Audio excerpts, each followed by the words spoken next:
Hello, and welcome to our How to Play Pandasaurus' cooperative deduction game, Infiltraitors.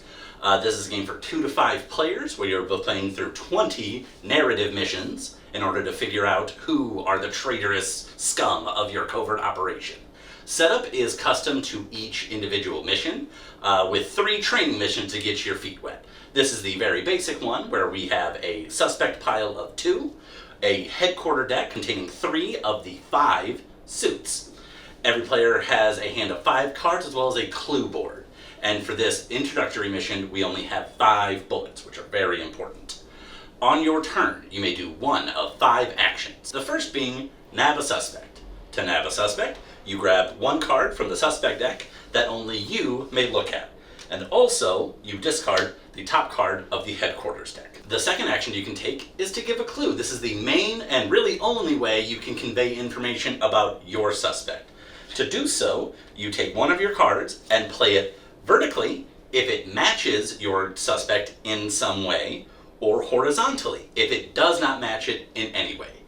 A clue matches a suspect if it shares a color, the exact same number, or is a multiple of the number on your suspect card.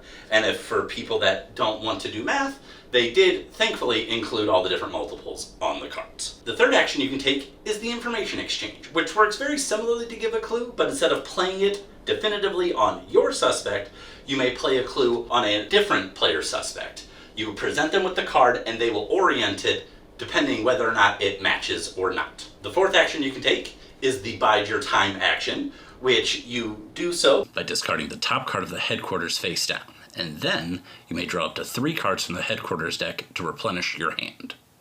Important note, you may never have more than 7 cards in your hand at any time.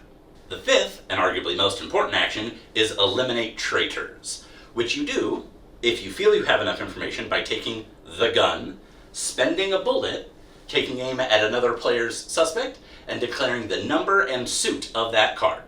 If you are correct, you shuffle their suspect back into the headquarters deck, and as a reward, you can reclaim any face-up or face-down card from the discard pile back to your hand.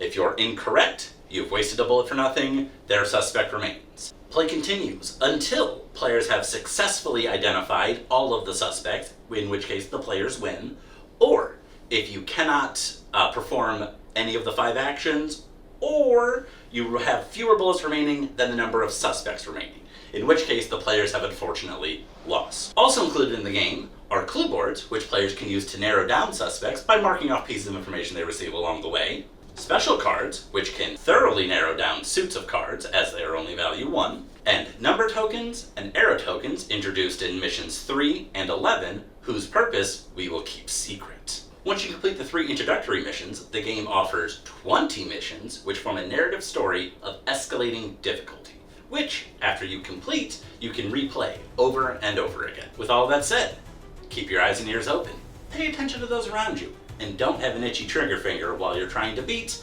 Pandasaurus' Infiltrators.